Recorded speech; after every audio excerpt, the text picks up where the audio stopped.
Hi ಎಲ್ರಿಗೂ ನಮಸ್ಕಾರ. ಇವತ್ತು ಆಂಧ್ರ ಶೈಲಿಯಲ್ಲಿ ಟೊಮೆಟೊ ಪಪ್ನ ತೊಗೊಂಡು ಬಂದಿದ್ದೀನಿ. ತುಂಬ ಟೇಸ್ಟಿಯಾಗಿತ್ತು. ಅನ್ನಕ್ಕೆ ಬಿಸಿ ಬಿಸಿ ಅನ್ನಕ್ಕೆ ತುಪ್ಪ ಹಾಕ್ಕೊಂಡು ಈ ಪಪ್ನ ತಿಂತಾಯಿದ್ರೆ ಸ್ವರ್ಗನೇ ಅಂತ ಹೇಳ್ಬೋದು. ತುಂಬ ಸಖತ್ತಾಗಿ ಬಂದಿತ್ತು ಪಪ್ಪು. ಯಾವ ಥರ ಮಾಡೋದು ಅಂತ ನಾನಿಲ್ಲಿ ತೋರಿಸ್ಕೊಡ್ತಾ ಇದ್ದೀನಿ. ತುಂಬ ಈಸಿ ಆ್ಯಂಡ್ ಇನ್ಸ್ಟಂಟಾಗಿ ಇದನ್ನು ನೀವು ಅನ್ನಕ್ಕೆ, ರೊಟ್ಟಿಗೆ, ಚಪಾತಿಗೆ ಮಾಡ್ಕೊಳ್ಬೋದು. ಇಲ್ಲಿ ನಾನು 1/4 ಕಪ್ಪಷ್ಟು ತೊಗರಿಬೇಳೆ ಹಾಗೆ ಒಂದು ಅರ್ಧ ಕಪ್ಪಷ್ಟು ಮಸೂರ್ ದಾಲ್ನ ತೊಗೊಂಡಿದ್ದೀನಿ. ಅವೆರಡನ್ನೂ ಒಮ್ಮೆ ಚೆನ್ನಾಗಿ ತೊಳ್ಕೊತಾ ಇದ್ದೀನಿ.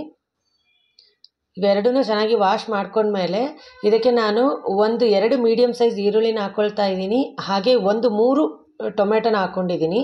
ಹಾಗೆ 3 ಮೆಣಸಿನ್ಕಾಯಿ, ಸ್ವಲ್ಪ ಹುಣಸೆಹಣ್ಣು, ಸ್ವಲ್ಪ ಕರಿಬೇವು ಹಾಕ್ಕೊಂಡಿದ್ದೀನಿ. ಹಾಗೆ ಒಂದು ಅರ್ಧ ಟೇಬಲ್ ಸ್ಪೂನಷ್ಟು ಜೀರಿಗೆ, ಅರ್ಧ ಟೇಬಲ್ ಸ್ಪೂನಷ್ಟು ಅರಿಶಿನ, ಹಾಗೆ 1 ಟೇಬಲ್ ಸ್ಪೂನಷ್ಟು ಅಚ್ಚಕಾರದ ಪುಡಿ ತೊಗೊಂಡಿದ್ದೀನಿ. ನೀವು ನೋಡಿ ಖಾರ ಕಮ್ಮಿ ತಿನ್ನೋರಾದರೆ ಕಮ್ಮಿ ಹಾಕ್ಕೊಳ್ಳಿ, ಇಲ್ಲ ಸ್ಕಿಪ್ ಕೂಡ ಮಾಡ್ಬೋದು. ಇದಕ್ಕೆ 1 ಗ್ಲಾಸಷ್ಟು ನೀರನ್ನ ಹಾಕ್ಕೊಂಡು ವಿಸಿಲ್ ಓಡಿಸ್ಕೊಳ್ತೀನಿ. 2 ವಿಸಿಲ್ ಬಂದರೆ ಸಾಕು, ಪಪ್ಪು ರೆಡಿ ಆಯಿತು ಅಂತಲೇ ಅರ್ಥ. ಇಲ್ಲಿ ವಿಸಿಲ್ ಬರ್ತಾ ಇದೆ.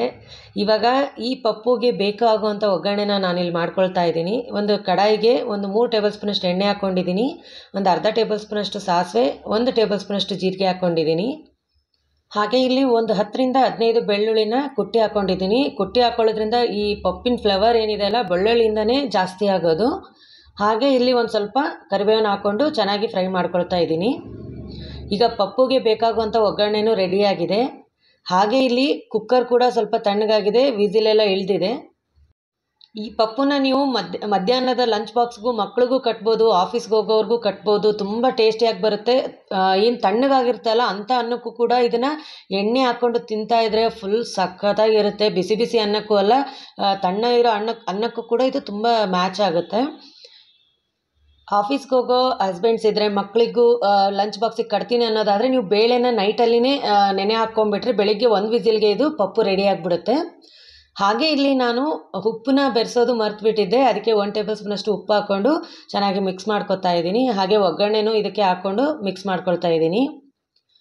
ನೋಡಿ, ಇಲ್ಲಿ ನಿಮಗೆ ಹೇಳೋದ್ರಲ್ಲಿನೇ ಪಪ್ಪು ರೆಡಿ ಆಗೋದು. ಬರೀ 2 ಮಿನಿಟ್ಸ್ ಅಂದರೆ ಸಾಕು. ಇದಕ್ಕೆ 2 ಮಿನಿಟ್ಸ್ ಅಂದರೆ ಇನ್ಸ್ಟೆಂಟ್, ಅಷ್ಟು ಈಸಿಯಾಗಿ ರೆಡಿಯಾಗಿ ಹೋಗ್ಬಿಡುತ್ತೆ. ನೋಡಿ ಇಲ್ಲಿ ಎಷ್ಟು ಚೆನ್ನಾಗಿ ಬಂದಿದೆ ಅಂತ ಪಪ್ಪು, ಕಲರ್ಫುಲ್ಲಾಗಿ ನೋಡಿದ್ರಿ ಅಲ್ವಾ. ಈ ಟೊಮೆಟೊ ಪಪ್ಪು ಮಾಡೋದು ಇಷ್ಟು ಸುಲಭ. ನಿಮಗೆ ಮಾರ್ನಿಂಗ್ ಟಿಫನ್ಗೂ ಲಂಚ್ಗೂ ಯಾವುದಕ್ಕೆ ಬೇಕು ಅಂದರೆ ಇದನ್ನು ಕಾಂಬಿನೇಷನ್ ಆಗಿ ಚಪಾತಿಗೆ, ರೊಟ್ಟಿಗೆ, ಬಿಸಿ ಬಿಸಿ ಅನ್ನಕ್ಕೆ ಇದನ್ನು ನೀವು ಮಾಡ್ಕೊಳ್ಬೋದು.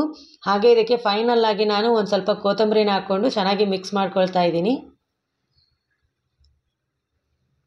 ಆಂಧ್ರ ಶೈಲಿಯಲ್ಲಿ ಟೊಮೆಟೊ ಪಪ್ಪು ಕಂಪ್ಲೀಟಾಗಿ ರೆಡಿಯಾಗಿದೆ. ಇದನ್ನು ಈಗ ಬಿಸಿ ಬಿಸಿ ಅನ್ನಕ್ಕೆ ತುಪ್ಪ ಹಾಕ್ಕೊಂಡು ಮಾವಿನಕಾಯಿ ಚಟ್ನಿ ಜೊತೆಗೆ ತಿಂತಾಯಿದ್ರೆ ಒಮ್ಮೆ ನೀವು ಟ್ರೈ ಮಾಡಿ ಯಾವ ಥರ ಬಂತು ಅಂತ ನನಗೂ ಕಮೆಂಟ್ ಬಾಕ್ಸಲ್ಲಿ ತಿಳಿಸಿ.